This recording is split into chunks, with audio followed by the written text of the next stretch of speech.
Steven and Stephanie are both caterpillars. Steven spends more time eating leaves and working on his cocoon, while Stephanie spends more time caring for her children. Steve also went to school longer to learn how to build a better cocoon. Now, Steve has turned into a butterfly first. Is this because of discrimination, or is it because of the choices made by the individual? The other day I saw a PragerU post and it got me thinking about abortion. With the recent abortion legislation being passed in Ohio, Georgia, and Alabama, there's a lot of misinformation being spread about abortion. So I'm here to set the record straight and tell you the truth about abortion. The fetus has different DNA, a different blood type, and different sex characteristics, soundly debunking the common liberal phrase, "My body, my choice." Liberal feminists are constantly complaining about old white men making laws to regulate women's bodies. This logic really doesn't check out when you realize Roe v. Wade was decided by old white men. Surveys conducted from 1996 to 2005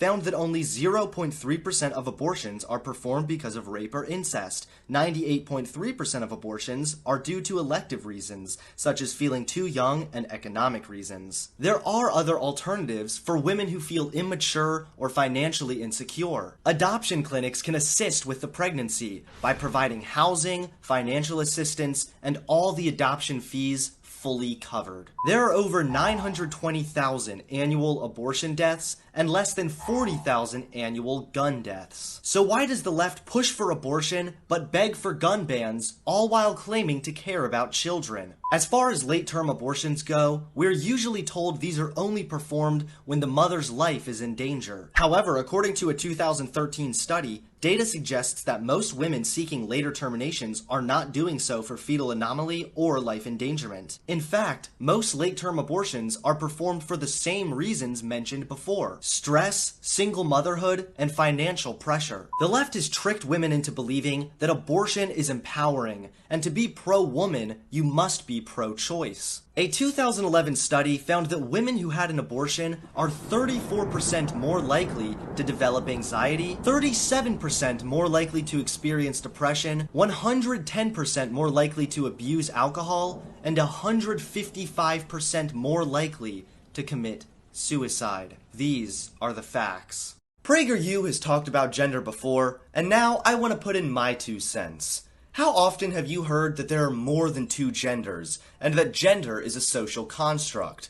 This has become a common liberal talking point. However, the notion that there are tens, hundreds, maybe even thousands of different genders is not founded in fact. Oftentimes, we're told that gender is a social construct, therefore it's entirely plausible that there are countless genders. Now, the way you express your gender expression, is socially constructed, and there are countless ways to express your gender. However, gender in and of itself is more than a social construct and is reliant on biological traits. Research has shown that contrary to the popular progressive notion, gender is somewhat socially constructed, but it is not only a social construct. The left claims it's more reasonable to believe in 2 sexes while also believing in multiple different genders. However, sex is connected to gender. They are not separate entities. Men and women both have very different genetic makeups, which heavily influence gendered behavior. Multiple studies have revealed that gendered color preferences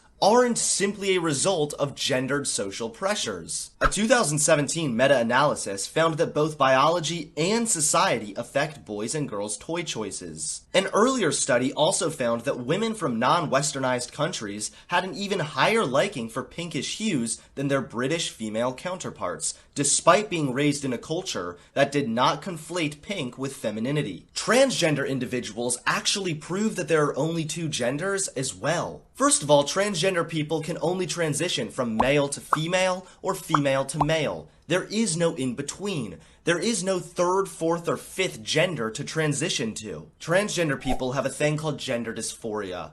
This is a very scary and serious condition where your identity no longer accurately reflects your sex. Part of the diagnosis for gender dysphoria includes a strong desire for the primary and/or secondary sex characteristics of the other gender, a strong desire to be the other gender. Even medical professionals who are trained to accommodate transgender people are reliant on the notion that gender is a binary, and we use the notion that there are only two genders when it comes to diagnosing. A recent study found that brain activity and structure in transgender adolescents more closely resembles the activation patterns of their desired gender. If we can actually witness gendered brain structure, then gender must be on a biological level and more than a social construct. The only evidence the left can provide to try and prove the notion that there are more than two genders is the example of intersex people born with both sex characteristics. However, this is a birth defect that results in countless issues and does not benefit the individual even slightly. There has not been one recorded case of both genitalia fully functioning either. Using a birth defect to try and prove your point is flat out illogical from an evolutionary standpoint. This is no different than me suggesting since some people are born with lower counts of white blood cells,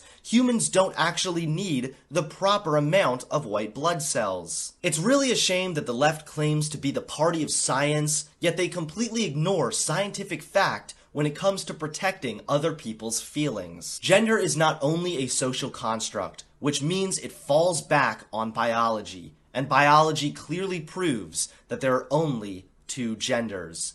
These are the facts. So the first hypocrisy I see with the liberal media is when it comes to race-related issues. Now this isn't even a problem specific to just the liberal media. I guess this is kind of a problem that the entire news has. Now you're probably all aware of this, but they usually only report in a way that strictly fits their own narrative. I think a good example of this is the mass amount of media coverage every time a black person is shot by the police.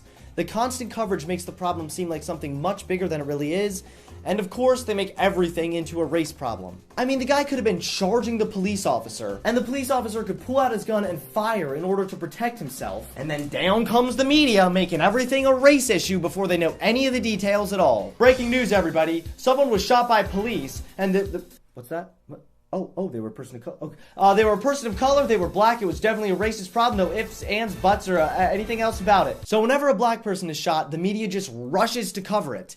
And don't get me wrong, that's not really a problem. The problem is that the media completely ignores police violence against white people. And I also want to clarify, when I say police violence, I mean I'm completely pro-police and things like that. Many of these police shootings are indeed justified. The problem, however, is that the media completely reports 100% all the time when a black person is killed, but when the same thing happens to white people, the media is completely silent. For example, the same day that Keith Scott, the black man, was shot, 5 white people were killed by police as well. I mean, we all heard about Keith Scott. Google it and tons of things come up. I mean, we've got CNN, we've got New York Times, The Guardian, Washington Post, but now search even one of the white people shot the exact same day, like this guy, Sandy Duke.